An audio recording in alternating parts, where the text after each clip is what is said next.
농마트.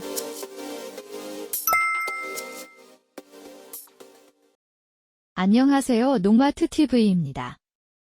최근에 풀빅산 플러스와 휴믹산 E 플러스가 입고되었다는 소식을 전해드렸습니다. 드디어 입고되었습니다. 해조 플러스 파우더라는 해조 추출물 파우더가 입고되었습니다.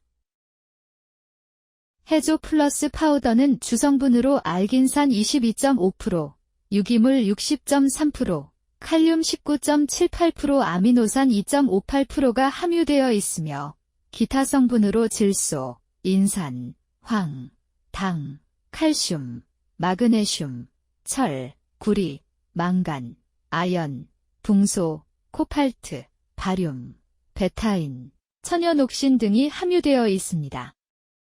타사 제품의 해조 파우더와는 달리 다양한 영양소가 함유되어 있어 작물 증진과 전생육기 영양소의 공급이 가능하며 수확량 증진, 뿌리 밝은 촉진, pH 조정 효과, 냉해 강화, 천연 생장 호르몬 분비 등 작물에 도움을 효과가 굉장히 많습니다. 또한 카드뮴, 납, 니켈의 미함유로 인해 작물과 환경에 건강한 제품입니다. 해조 플러스 파우더의 해조 분말 자체는 유기농 성분으로 미네랄 및 미량 원소가 풍부하여 식물에 영양분을 제공할 수 있으며 특수 성분을 통해 해충에 대한 특정 구충제 또는 박멸 효과를 가집니다. 해조살충 유효 성분인 알긴산, 베타인, 페놀류다중합물 함유로 화학 비료의 사용을 줄일 수 있고 살충 살균 효과가 있으며 특히 진딧물, 흰파리 등 일부 토양의 해충의 독성이 있어 직접적인 살충 효과가 있습니다. 이 효과는 화학 성분에 들어가 있는 살충 성분과 효과가 같습니다. 또한 주성분인 알긴산이 해충과 접촉하면 신체적 장애와 탈수를 통해 곤충에 피해를 주며 농마트 TV의 광물질성 풀빅산과 혼용 시 살충 효과가 극대화됩니다. 식물 성장 호르몬인 옥신, 지베렐린 등이 풍부하여 식물의 건강한 성장을 촉진하여 식물 저항성을 향상시키고 미네랄, 비타민, 아미노산 및 기타 성분이 풍부하여 식물의 면역력을 강화하여 식물을 더 강하고 해충에 더 잘 견디게 해줘 간접적으로 해충의 공격에 대비를 할 수 있으며 규산염 및 미네랄과 같은 해조류 분말의 일부 성분은 곤충의 외골격, 특히 진딧물, 달팽이 등의 물리적 손상을 일으킬 수 있습니다. 해조 플러스 파우더는 토양에 유익한 미생물을 촉진하는 효과가 있으며 경쟁이나 자연 포식자를 통해 해충의 성장을 억제하여 간접적으로 해충의 수를 줄여줍니다. 농마트 TV의 해조 플러스 파우더, 풀빅산 플러스, 휴믹산 E 플러스는 시중의 다른 제품에 비해 좋은 효과를 자부하고 있으니 많은 관심 부탁드리겠습니다.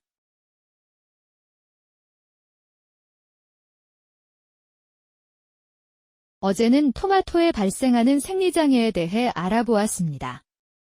열과, 배꼽 서금과, 공동과 등이 있었는데요.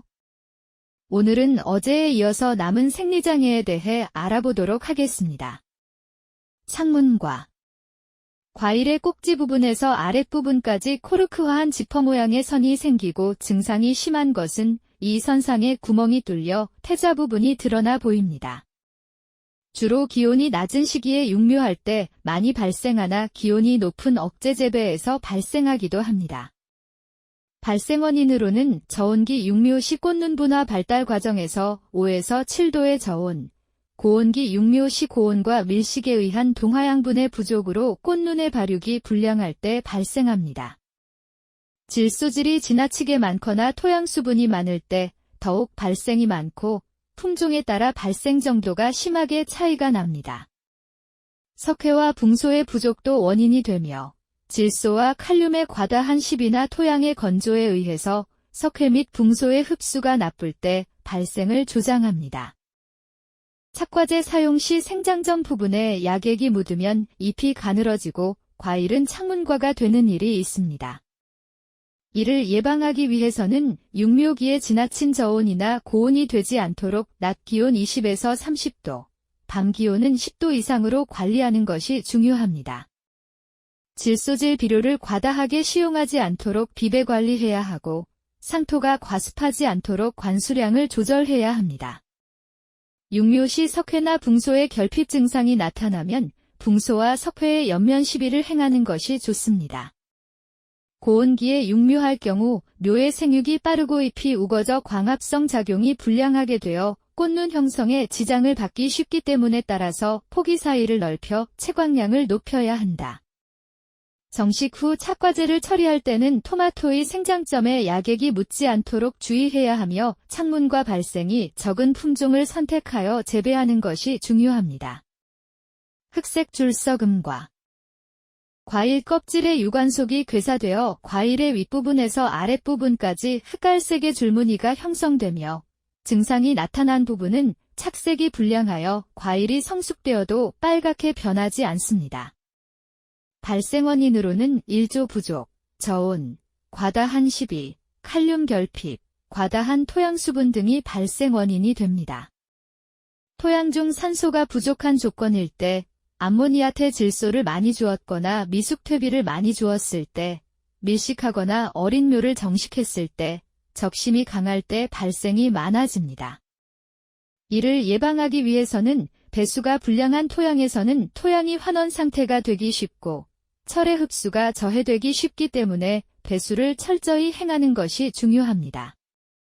시비량은 질소, 특히 암모니아태 질소의 과용을 삼가고 칼륨질 비료가 결핍되지 않도록 주의하며 토양 수분을 적절히 유지하기 위하여 저습지에서는 이랑을 높게 하고 한꺼번에 많은 양의 물을 주면 발생이 많기 때문에 적절하게 관수하는 것이 좋습니다. 일조 부족에 의해서도 발생하기 쉬우므로 햇빛이 잘 들어오도록 노력하는 동시에 심는 거리를 넓게 해야 됩니다. 흑색 줄썩음과의 발생은 품종 간 차이가 크기 때문에 저항성인 품종을 선택하여 재배하는 것이 안전합니다.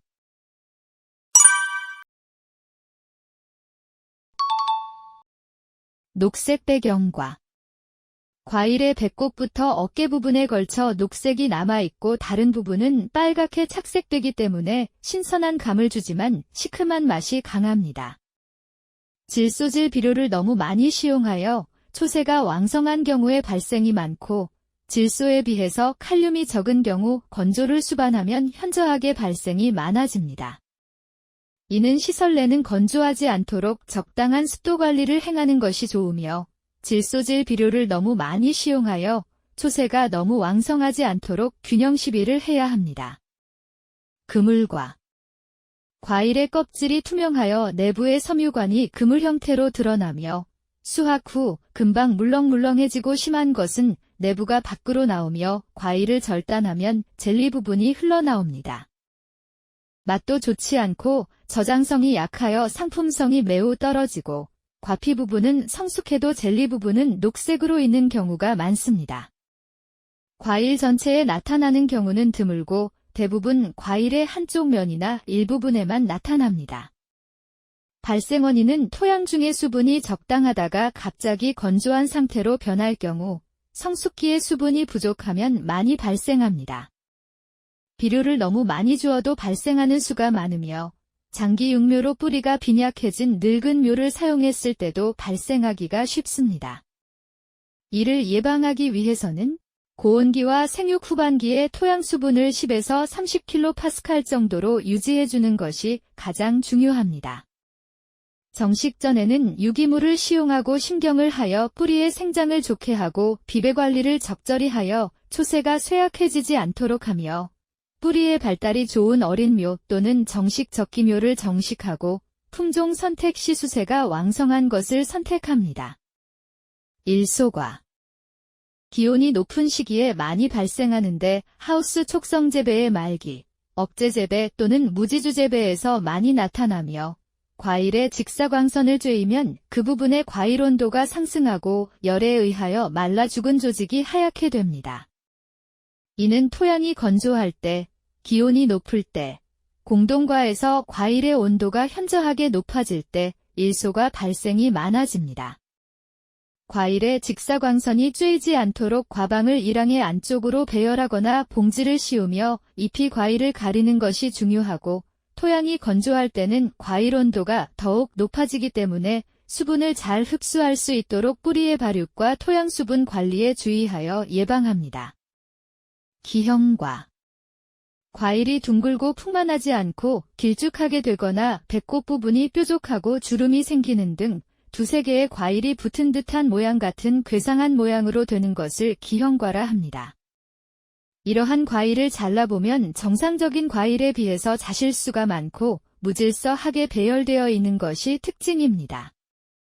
발생 원인으로는 꽃눈 분화기 또는 육묘기에 7도 이하의 저온이 수일간 경과될 경우에 발생이 많고 밤 온도를 8도 이상 높여도 낮 온도가 20도 이하일 경우는 평균 온도가 낮기 때문에 발생하기 쉽습니다. 꽃눈 분화기나 발육기에 필요 이상의 많은 관수를 하거나 비료를 너무 많이 주어 초세가 강한 경우에 발생이 많습니다. 이를 예방하기 위해서 밤 온도가 10도 이하로 내려가지 않도록 해야 하고 저온기 질소질 비료의 과다한 시용을 피하고 관수를 많이 하지 않도록 합니다.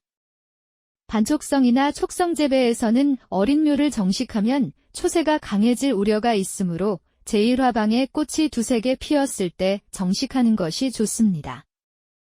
가축 분뇨나 밑거름을 지나치게 많이 넣지 않도록 하며 생장 상태를 보아가면서 옷거름으로 조절하며 각 화방의 제1번화는 비정상적인 꽃으로서 기형과가 되기 쉬우므로 착과가 된 후 따주는 것이 좋습니다. 오늘은 토마토 재배에서 흔히 겪는 생리장애와 그 해결법을 알아봤습니다. 토마토 생리장애는 미리 알고 대처하면 큰 피해를 막을 수 있습니다. 오늘의 내용이 도움이 되셨다면 농마트TV 구독과 좋아요 부탁드리겠습니다.